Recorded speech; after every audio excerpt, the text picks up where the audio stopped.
Bismillahirrahmanirrahim. Alhamdulillahirrabbilalamin. Wassalatu wassalamu ala asyrafil anbiya wal mursalin wa ala alihi wa sahbihi ajma'in.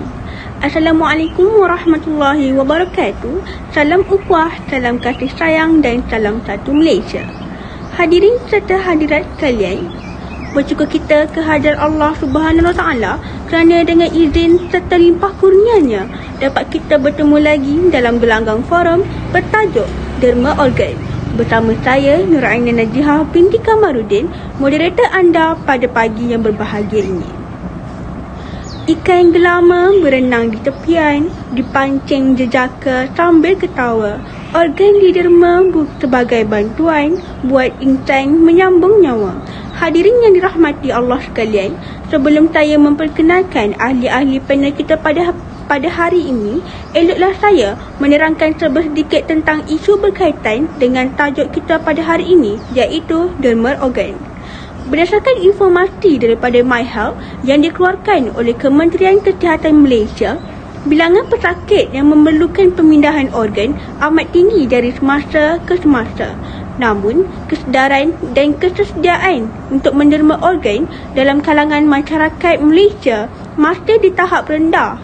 Sehingga kini dianggarkan lebih 247,000 bilangan pendaftar pengikrar telah direkodkan di Pusat Sumber Transplant Nasional berbanding penduduk Malaysia yang dianggarkan seramai 27 juta orang. Pendermaan organ merupakan satu disiplin yang membawa manfaat kepada keluarga penderma dan keluarga penerima organ. Baiklah, bersama saya di sebelah kanan ini manis molek orangnya, iaitu ahli panel pertama, Saudari Nurul Elmia Natasha binti Muhammad Lutfi. Apa khabar saudari? Alhamdulillah, sihat. Saudari pula bagaimana? Alhamdulillah, sihat juga saudari. Seterusnya, di sebelah kiri saya yang tegak bergaya, saya perkenalkan ahli panel kita yang kedua, Saudari Muhammad Faiz bin Sahar. Selamat datang saudari. Terima kasih saudari moderator. Baiklah, sebelum saya menyimpang dengan lebih jauh, eloklah kita mulakan pengupasan topik kita pada hari ini dengan soalan pertama yang akan saya ajukan kepada panel pertama kita berkaitan definisi dan jenis-jenis organ yang boleh didermakan. Dipersilakan saudari. Terima kasih diucapkan kepada saudari moderator yang cantik manis. Awal bismillah pembuka bicara. Assalamualaikum dan selamat sejahtera saya ucapkan kepada hadirin sekalian. Seperti yang telah diperkatakan oleh moderator kita sebentar tadi, tajuk yang hendak dikupas pada hari ini adalah derma organ. Baiklah, pendermaan organ bukanlah satu isu yang baru di Malaysia. Malah, ia semakin diterima oleh masyarakat kita. Hal ini kerana derma organ dilihat sebagai satu kaedah dalam membantu pesakit yang memerlukan organ baru untuk meneruskan kehidupan. Peningkatan jumlah pesakit yang mengalami kegagalan organ pada tahap akhir adalah sangat membimbangkan. Namun, kesedaran dan tahap ketersediaan untuk menderma organ dalam kalangan masyarakat Malaysia pula masih di tahap rendah. Proses pendermaan organ melibatkan pemindahan sebahagian organ atau tisu seseorang penderma kepada penerima yang memerlukan organ disebabkan kerosakan dan kegagalan organ atau tisu untuk berfungsi dengan baik. Dalam konteks ini, pendermaan organ boleh dibahagikan kepada dua jenis, iaitu pendermaan organ kadaverik dan pendermaan organ semasa hidup. Pendermaan organ kadaverik bermaksud organ didermakan setelah penderma meninggal dunia dan perlu mendapat keizinan daripada waris si mati. Antara organ-organ yang boleh didermakan ialah buah pinggang, hati, jantung, paru-paru dan juga tisu seperti kornea yang berada di bahagian mata. Kulit, injap jantung serta tulang juga boleh didermakan. Manakala penderma organ semasa hidup boleh mendermakan sebahagian daripada hatinya, salah satu buah pinggang dan sumsum tulang sahaja. Di Malaysia, hanya penderma yang meninggal dunia secara mati otak sahaja yang boleh mendermakan organ dan tisu. Manakala penderma yang meninggal dunia secara biasa, iaitu jantung terhenti, hanya boleh mendermakan tisu sahaja. Proses perolehan organ melibatkan pembedahan akan dijalankan oleh pasukan pakar bedah dan pembedahan ini dijalankan secara steril. Proses pembedahan ini tidak akan menyebabkan sebarang kecacatan kepada tubuh badan penderma. Tambahan pula, selepas pendermaan dijalankan, iaitu pembedahan dijalankan, luka pembedahan akan dijahit dengan sempurna. Pendermaan organ dan tisu boleh dijalankan di kebanyakan hospital kerajaan dan swasta. Bagi individu yang meninggal di rumah, pendermaan organ mata sahaja boleh dijalankan. Jika pada hari ini ada di antara hadirin sekalian yang berhajat untuk menjadi salah seorang penderma organ, apa yang anda perlu lakukan hanyalah mengisi borang akaun penderma dan kad penderma.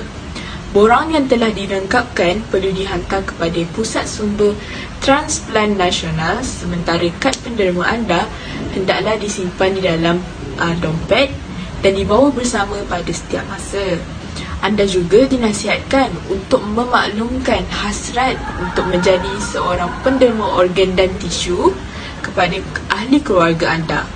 Hal ini kerana untuk memudahkan serta melicinkan proses mendapatkan keizinan perolehan organ dan tisu. Terima kasih Saudari Emilia. Sidang hadirin, demikian tadi penjelasan tentang definisi serta jenis-jenis organ yang boleh didermakan. Sidang Dewan sekalian, ini tidak dapat disangkal lagi akan mengubah kehidupan beberapa orang yang mengalami kegagalan organ supaya menjadi lebih selesa dan sempurna serta dapat menyelamatkan nyawa mereka daripada maut. Kita teruskan perbincangan kita pada hari ini dengan menjemput panel 2 bagi memberikan pencerahan tentang derma organ mengikut fatwa ulama. Dipersilakan. Terima kasih saudari. Assalamualaikum warahmatullahi wabarakatuh kepada para hadirin yang dihormati sekalian. Terima kasih diucapkan kepada saudari moderator kerana memberikan saya peluang untuk berkongsi ilmu pengetahuan pada forum kita hari ini yang mana mengkhususkan tentang isu-isu syariah semasa mengenai pendermaan organ. Untuk tidak membuangkan masa lagi, saya akan menyambung forum kita dengan menyampaikan berkenaan penerimaan masyarakat dan pendapat fatwa. Pendapat fatwa yang dikeluarkan mengenai hukum menderma organ adalah harus selagi ianya tidak mendatangkan kemudaratan.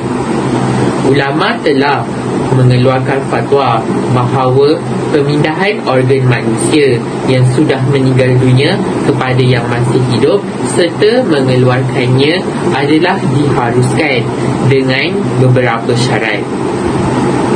Yang pertama, orang yang mengambil sebahagian anggotanya telah mengizinkan sebelum si penderma meninggal dunia.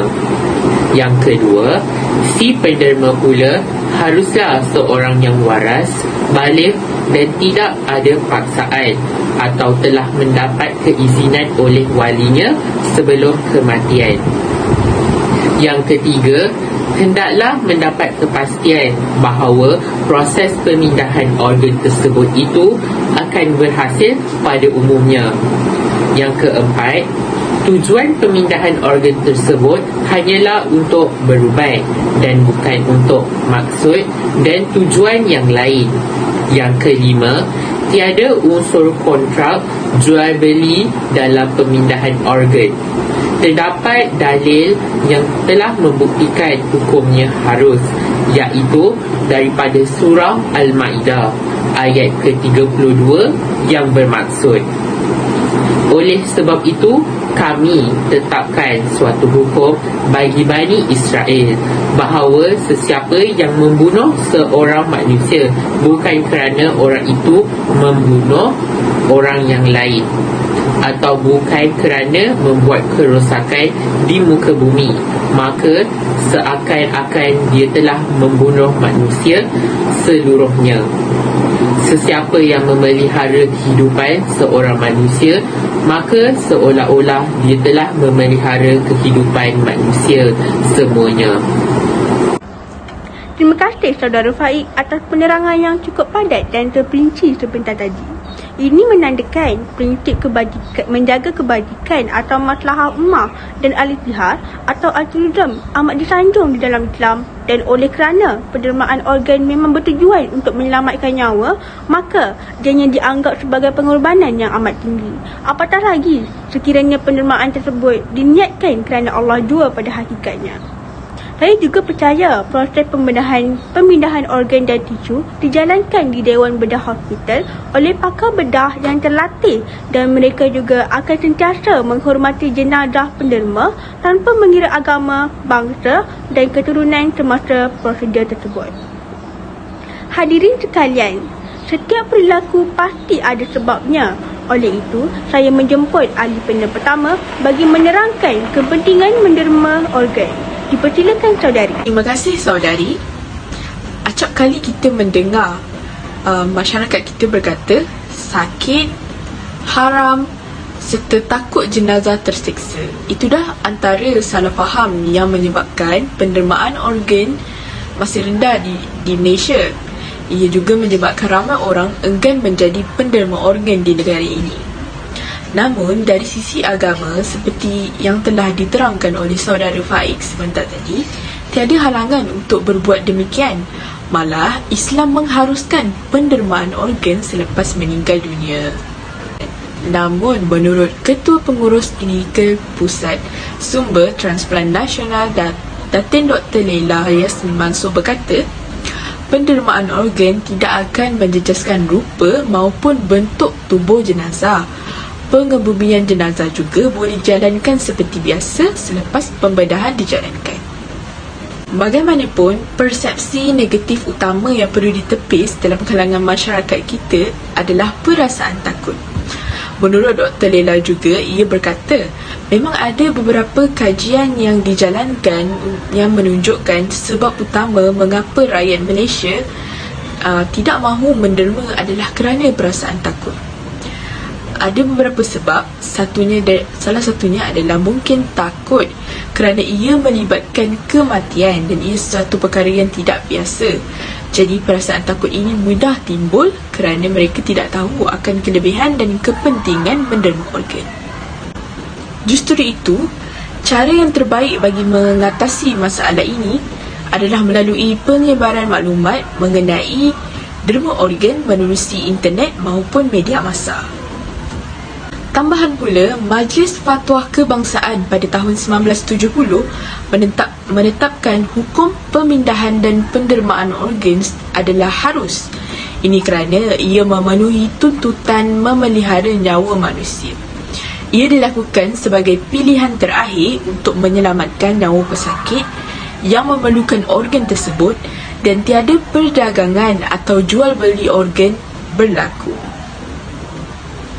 Bukan sahaja Islam, malah agama lain seperti Buddha, Kristian, Hindu juga menganggap pendermaan organ selepas meninggal dunia adalah satu amalan yang amat mulia. Justru itu, apabila disoal isu pendermaan organ di Malaysia, 54.5% penderma bersedia untuk menderma selepas kematian dan hanya 39.9% sahaja yang bersedia untuk menderma ketika hidup. Hal ini jelas menunjukkan ketidaksanggupan rakyat Malaysia untuk menderma organ. Segalanya kerana tidak mengetahui kepentingan menderma organ. Bak kata pepatah, tak kenal maka tak cinta. Oleh itu, mari saya kupaskan kepentingan menderma organ ini. Tahukah anda bahawa peningkatan jumlah pesakit yang memerlukan organ adalah semakin meningkat, namun jumlah penderma pula adalah sangat sedikit.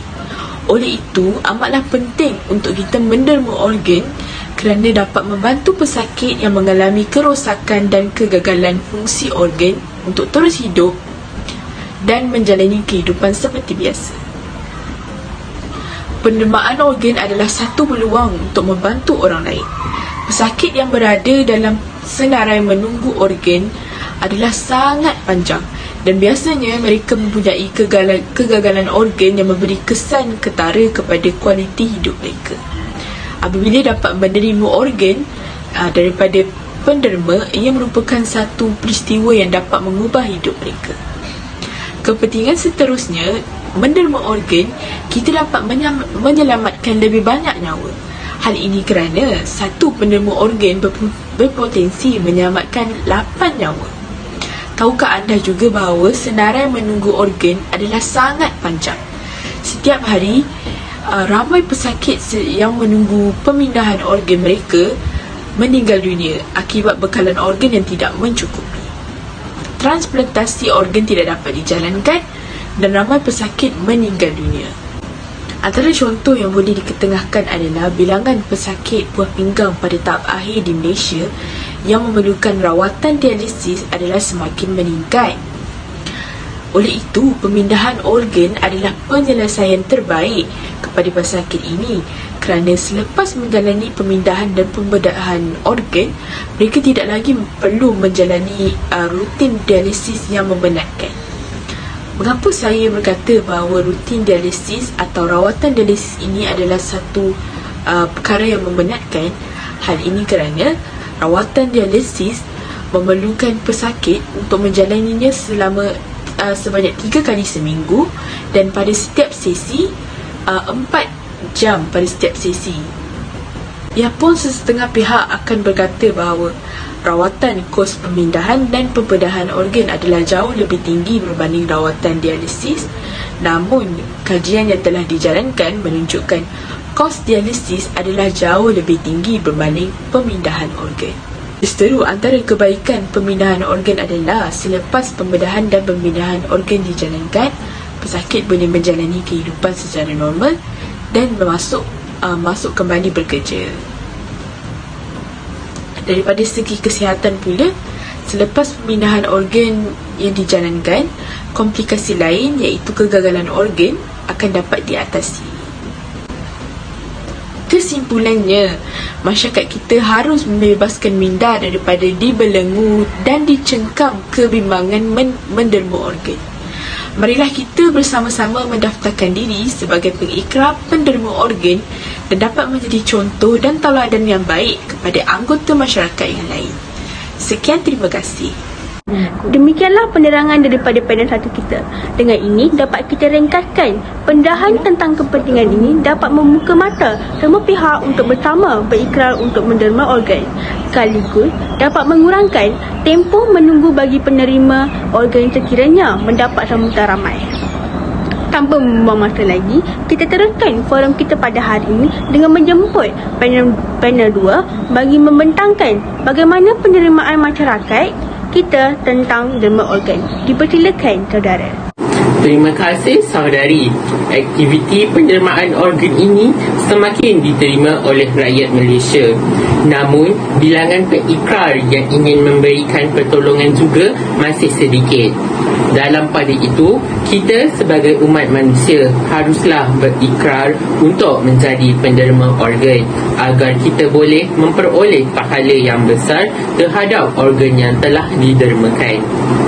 Sebagai penerima pula, haruslah menerima organ tersebut dan menggunakan manfaat yang telah diberikan sebaiknya. Sebagaimana yang telah diberitahu oleh panel kita yang pertama sebentar tadi, terdapat 2 situasi yang membenarkan pengikrar untuk mendermakan organ, iaitu pendermaan semasa hidup dan juga pendermaan selepas kematian. Situasi tersebut mempunyai beberapa syarat organ yang boleh didermakan. Sebagai contoh, sebahagian hati atau satu buah pinggang. Di sini, kita dapat melihat tentang pendermaan organ tidak memudaratkan kesihatan. Dalam firman Allah Subhanahu Wa Taala yang bermaksud, dan hendaklah kamu bertolong-tolongan untuk membuat kebajikan dan bertakwa, dan janganlah kamu bertolong-tolongan pada melakukan dosa, maksiat dan pencerobohan, dan bertakwalah kepada Allah kerana sesungguhnya Allah Maha berat azab siksanya bagi sesiapa yang melanggar perintahnya. Surah Al-Ma'idah ayat 2. Dengan menderma Dengan menderma, ia mampu memberikan kehidupan yang baru kepada insan yang memerlukan organ.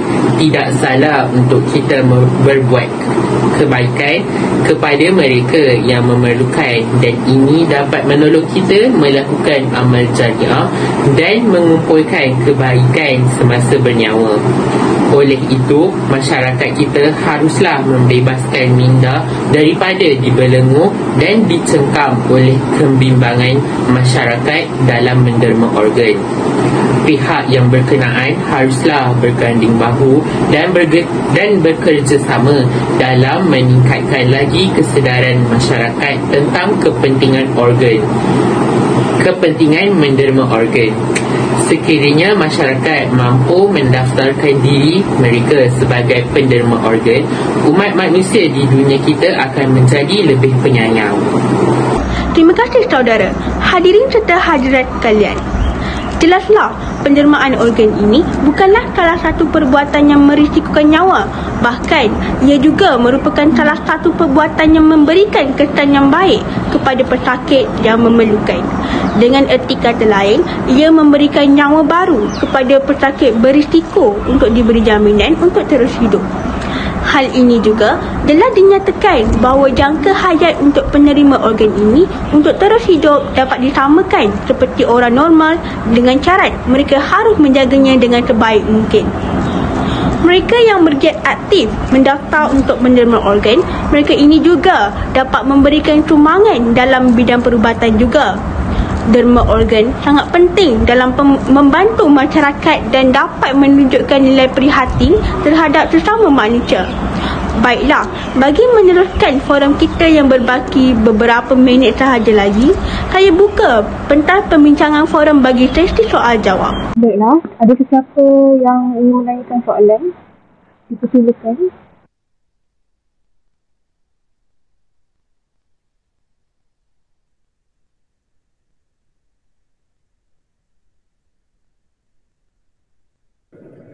Saya ada soalan. Adakah perbuatan pemindahan organ sama dengan perbuatan menyiksa mayat?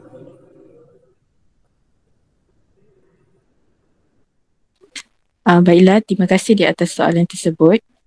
Dalam sebuah hadis sahih, Rasulullah SAW bersabda, terjemahannya daripada Aisyah radhiyallahu anhu, bahawa beliau mendengar Nabi SAW bersabda, sesungguhnya perbuatan mematahkan tulang si mati samalah seperti mematahkan tulangnya semasa ia hidup. Baiklah, pada asasnya hadis ini melarang dilakukan penghinaan terhadap orang yang sudah meninggal dunia. Bagaimanapun, pemindahan dan pendermaan organ bukan dilakukan kerana niat jahat atau dengan tujuan yang tidak bermanfaat.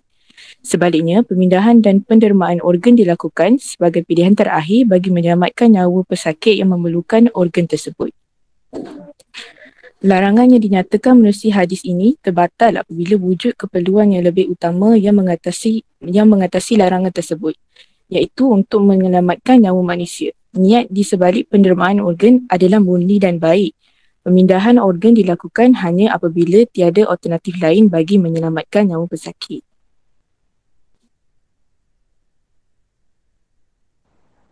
Baiklah, ada soalan lain?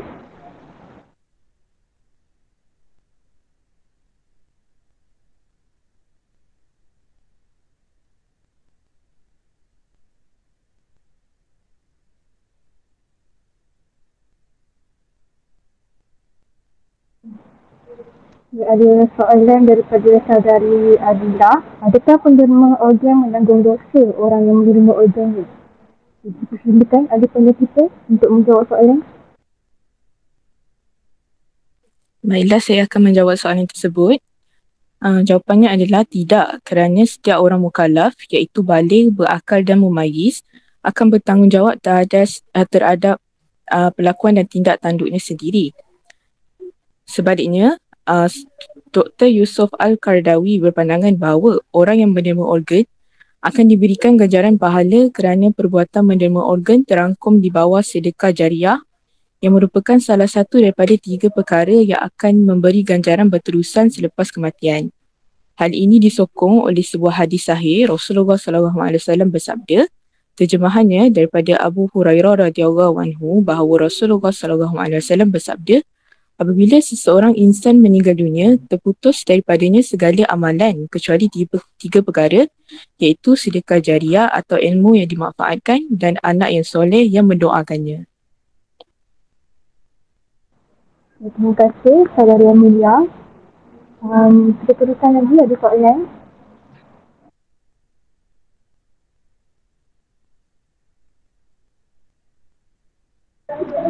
Ada soalan daripada saudari Fatihah. Bolehkah orang Islam menerima organ daripada orang bukan Islam? Jadi persilakan ahli panel kita untuk menjawab soalan.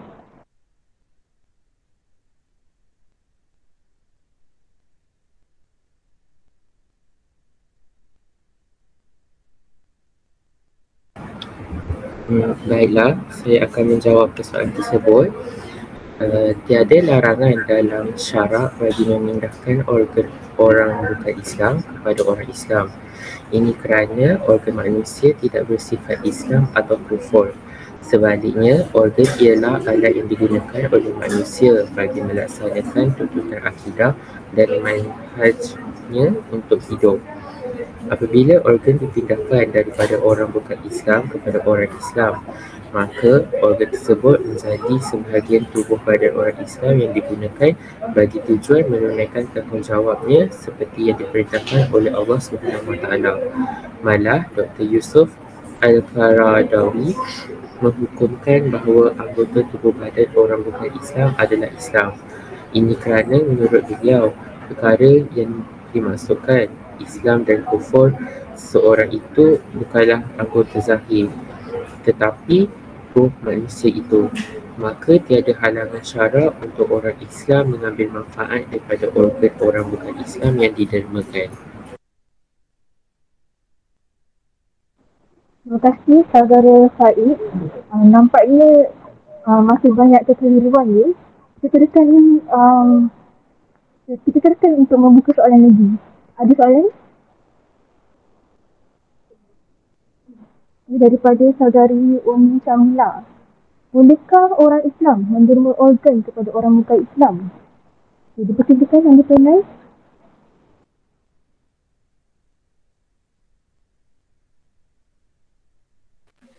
Baiklah, dalam konteks Malaysia, penderma tidak boleh menetapkan siapa yang boleh atau tidak boleh menerima organ yang didermakan. Dalam konteks Malaysia juga, orang bukan Islam dikategorikan sebagai kafir zimmi atau mereka yang memberikan taat setia kepada negara dan mereka wajib dilindungi, dibantu dan diselamatkan apabila berada dalam kesusahan atau kesakitan. Ini termasuklah menyelamatkan nyawa mereka menerusi pemindahan organ. Jadi dalam konteks negara Malaysia, tidak timbul isu boleh atau tidak boleh menderma kepada orang bukan Islam kerana mereka wajib dibantu apabila berada dalam kesusahan. Terima kasih saudari. Adakah jawapan itu menjawab persoalan anda, saudari Umi?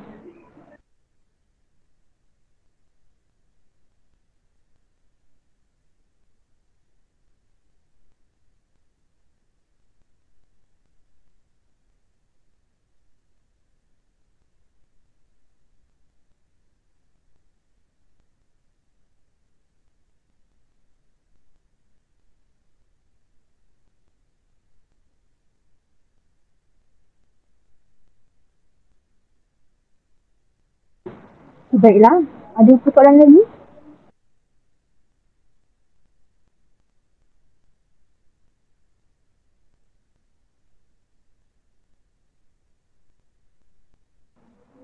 Daripada saudari Masyarah, adakah proses penerimaan organ akan melambatkan urusan pengkebumian jenazah? Jadi persilakan sana. Baiklah saudari Maisarah, jawapannya adalah tidak kerana urusan pengkebumian boleh dijalankan seperti biasa. Selepas organ dan tisu diperoleh daripada tubuh penderma, maka jenazah akan dibersihkan, dikafan dan dipulangkan kepada waris penderma secepat mungkin. Proses perolehan organ dan tisu tidak akan menjejaskan adat pengkebumian seperti upacara penghormatan kepada jenazah.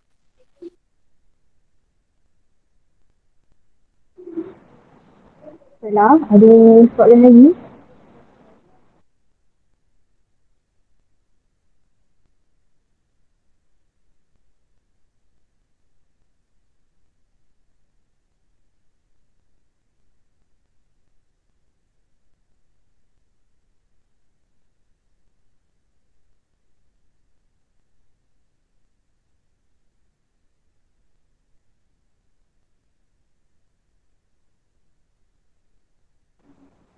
Oh, tapi satunya juga ke soalan daripada saudara Azmin Shah, terdapat isu semasa yang mengatakan pemindahan organ KJ dapat dilakukan kepada manusia. Jadi, apakah hukum pemindahan organ KJ kepada manusia? Luar biasa soalan ini. Kita silakan ahli panel kita.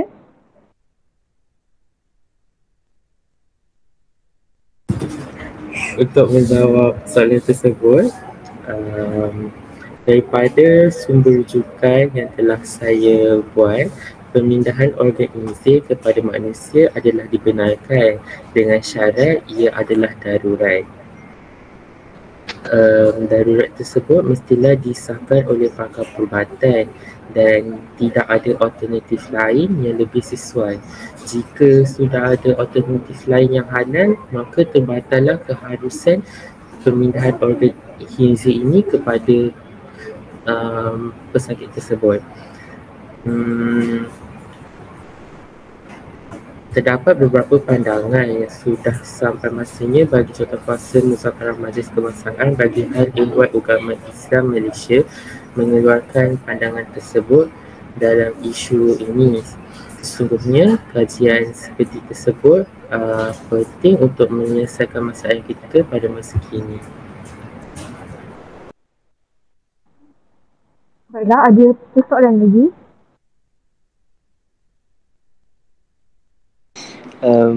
Tiada. Baiklah. Terima kasih. Alhamdulillah saya dapati ramai yang berminat dengan tajuk kita pada hari ini iaitu organ. Terima kasih atas persoalan yang telah diajukan oleh hadirin yang penuh bersemangat. Terima kasih juga kepada para panel yang sudi mendengar dan memberi penjelasan yang relevan kepada persoalan-persoalan yang bergolak di minda hadirin sekalian. Sebelum saya akhiri forum kita pada pagi ini, inilah serangkap pantun. Dari Kedah ke Pekancari, beri suasa di Kota Tinggi. Lesai sudah tugasan kami, lain masa betul lagi. Sekian wabillahi taufiq wal hidayah. Assalamualaikum warahmatullahi wabarakatuh.